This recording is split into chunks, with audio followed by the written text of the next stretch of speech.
എല്ലാവർക്കും ഹായ്. കുറച്ച് നാളായി പ്രതീക്ഷയോടെ കാത്തിരുന്ന ഒരു ഹോളിവുഡ് ഫിലിം ഇന്ന് റിലീസായി. F1.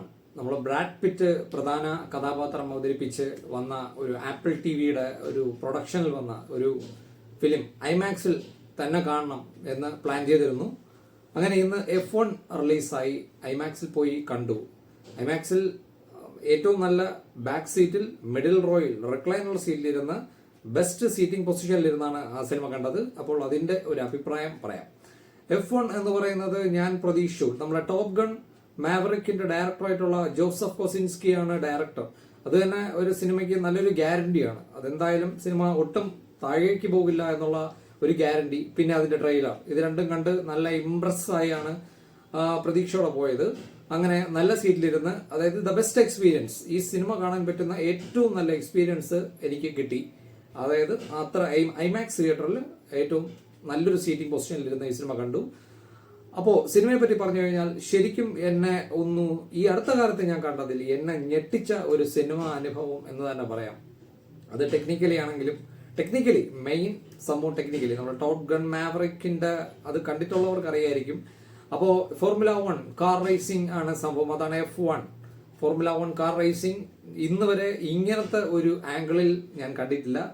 തിയേറ്ററിൽ ഐമാക്സ് സ്ക്രീനിന്റെ പ്രത്യേകത, ഐമാക്സ് ഫുൾ സ്ക്രീനിൽ നിറഞ്ഞു നിന്ന് പ്ലേ ചെയ്ത ഒരു ഫിലിമാണ്. സൈഡിൽ ബ്ലാക്ക് ബാറൊന്നും ഇല്ലായിരുന്നു. ഫുൾ സ്ക്രീൻ ഐമാക്സിൽ നിറഞ്ഞു കണ്ടൊരു സിനിമ. 3D ഒന്നുമല്ല, 2D തന്നെയാണ്.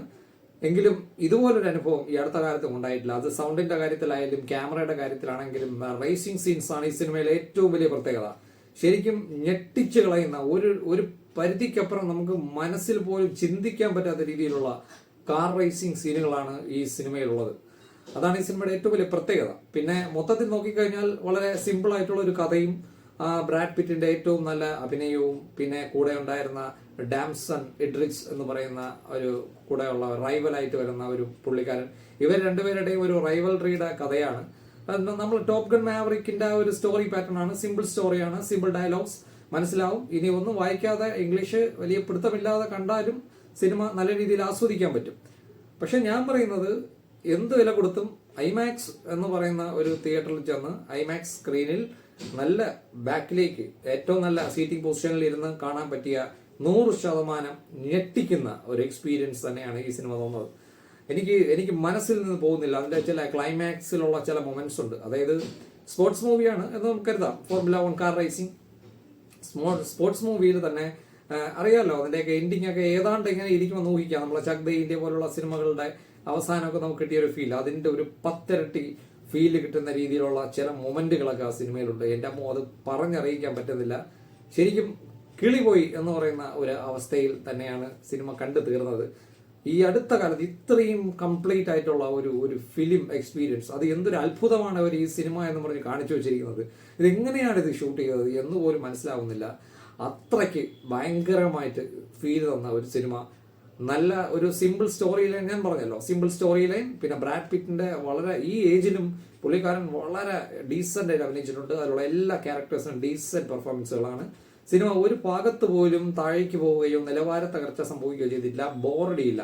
ഏതാണ്ട് 2.5 മണിക്കൂർ അടുപ്പിച്ച് റണ്ണിങ് ടൈം ഉണ്ട്. പക്ഷെ ഒരിക്കലും അത് ഫീൽ ചെയ്യത്തില്ല. സാധാരണ ഇംഗ്ലീഷ് സിനിമകളിൽ റണ്ണിങ് ടൈം കൂടുതലാണെങ്കിൽ നല്ല രീതിയിൽ എനിക്ക് ഫീൽ ചെയ്യുന്നതാണ്, എഴുച്ചിൽ ഫീൽ ചെയ്യുന്നതാണ്. പക്ഷെ ഇത് സമയം പോയതേ അറിഞ്ഞില്ല. പിന്നെ കാർ റേസിംഗ് സീനുകളാണ് ഇതിന്റെ ഏറ്റവും വലിയ ഹൈലൈറ്റ് എന്ന് ഞാൻ പറഞ്ഞു. ഹൈലൈറ്റ് എന്ന് മാത്രമല്ല, ഞെട്ടിക്കുന്ന ഒരു വിഷ്വൽ എക്സ്പീരിയൻസും സൗണ്ട് എക്സ്പീരിയൻസും തന്നെയാണ് ഇതിന്റെ റേസിംഗ് സീനുകൾ. റേസിംഗ് എന്നൊക്കെ പറയുമ്പോൾ നമ്മൾ ഈ സാധാരണ ലോങ് ഷോട്ടിനുപരി നമ്മളെ കാർ ഓട്ടിക്കുന്ന ആളുടെ ആംഗിളിൽ എങ്ങനെയാണ് റേസിംഗ് ട്രാക്കിലൂടെ കാർ പോകുന്നത് എന്നുള്ള ഒരു ഫീല്. സത്യം പറഞ്ഞാൽ ഒരുവിധപ്പെട്ട ആളുകൾക്ക് അത് കണ്ണിന് ചിലപ്പോൾ ഇത്തിരി ഇറിറ്റേഷൻ ഉണ്ടായെന്ന് വരാം. അത് സ്ക്രീനിന്റെ മുന്നിലേക്ക് ഇരുന്ന് കണ്ട, ഏറ്റവും പിന്നിലിരുന്ന് കണ്ട എനിക്ക് പോലും ആ ഒരു സ്ക്രീനിന്റെ ആ ഒരു വലിപ്പവും മറ്റു കാര്യങ്ങളും കൊണ്ട് എനിക്കത് അക്സെപ്റ്റ് ചെയ്യാൻ പറ്റിയിട്ടില്ല. എന്നിട്ട് ഒരു പരിധിക്കപ്പുറം എനിക്ക് എന്തോ പോലെ ഒരു ഫീൽ ഉണ്ടായി. ഇറിറ്റേഷൻ എന്ന് പറഞ്ഞാൽ അത് മോശമായി എടുത്തു എന്നല്ല, നമുക്കത് ഡ്രൈവറിന്റെ പെർസ്പെക്റ്റീവിൽ നിന്നാണ് നമ്മൾ ആംഗിൾ കാണുന്നത്. അപ്പോൾ അതിന്റെ ഒരു എഫക്റ്റ്, ഒരു ഭയങ്കരമായ ഒരു എഫക്റ്റ് ആയിരുന്നു നമ്മളെ കണ്ണിലും ചെവിയിലൊക്കെ. ശരിക്കും കാർ ഓടിക്കുന്ന ഒരു അവസ്ഥയായിരുന്നു. അപ്പോൾ മുന്നിലേക്ക് ഇരുന്ന് കണ്ട ആളുകളുടെ അവസ്ഥ എനിക്ക് ചിന്തിക്കാൻ പറ്റുന്നില്ല. ഒന്നുകിൽ അവര് കണ്ണ് പൊത്തി കിടന്നിട്ടുണ്ടായിരിക്കാം, ഇല്ലെങ്കിൽ തലകറങ്ങും, അങ്ങനത്തെ ഒരു അവസ്ഥയാണ്. അതുകൊണ്ട് ഇതൊരു ഭയങ്കരമായ ഒരു മേക്കിംഗ് ക്വാളിറ്റിയാണ്. എത്ര പേർക്ക് അറിയാമെന്നറിയില്ല ഈ സിനിമയെ പറ്റി. വെയിറ്റ് ചെയ്ത തിയേറ്റർ ഫുള്ളായിരുന്നു, ഐമാക്സ് തിയേറ്റർ ഫുള്ളായിരുന്നു, ആളുകൾ നിറയെ ഉണ്ടായിരുന്നു. ഞാൻ ഒട്ടും പ്രതീക്ഷിച്ചില്ല ഇത്രയും നല്ല റെസ്പോൺസ് കിട്ടും. പിന്നെ കൈയടിക്കാൻ പറ്റുന്ന മൊമെന്റ്സ്, ഏറ്റവും അവസാനം കൂക്ക് വിളിക്കാൻ പറ്റും, കൈയടിക്കാം, വിസിലടിക്കാം, ഇതിനെല്ലാം കൊണ്ട് ഒരു അടിപൊളി ഒരു മാസ് ഫിലിമാണ്. പിന്നെ മേക്കിംഗ് ക്വാളിറ്റിയിൽ ഒരു ഇഞ്ച് പോലും ഡൗൺ ആയിട്ടില്ല. നല്ല ഡെഡിക്കേഷനോടുകൂടി മാക്സിമം പെർഫെക്ഷനിൽ ഈ ഒരു സംഭവത്തെ എങ്ങനെ എത്തിക്കാമോ ആ ഒരു രീതിയിൽ തന്നെയാണ് ഈ സിനിമ ചെയ്തു വെച്ചിരിക്കുന്നത്. എല്ലാം കൊണ്ടും എൻ്റെ അടുത്ത കാലത്ത് എന്നെ ഇത്രത്തോളം ഇംപ്രസ് ചെയ്ത ഒരു തിയേറ്റർ എക്സ്പീരിയൻസ് വേറെ ഇല്ല എന്ന് തന്നെ പറയാം. അപ്പോൾ ടോപ്പ് ഗൺ മാവറിക്കിന്റെ ഡയറക്ടറാണ്, നമുക്ക് ഊഹിക്കാം. അതുപോലെ കഴിയുന്നതും ഐമാക്സ് തിയേറ്ററിൽ നല്ല സീറ്റിംഗ് പൊസിഷനിലിരുന്ന് ഈ സിനിമ കണ്ടാൽ എത്ര രൂപയ്ക്ക് ടിക്കറ്റ് എടുത്താലും ഒരു നഷ്ടം ഉണ്ടാവില്ല എന്ന് ഞാൻ ഉറപ്പു തരാം.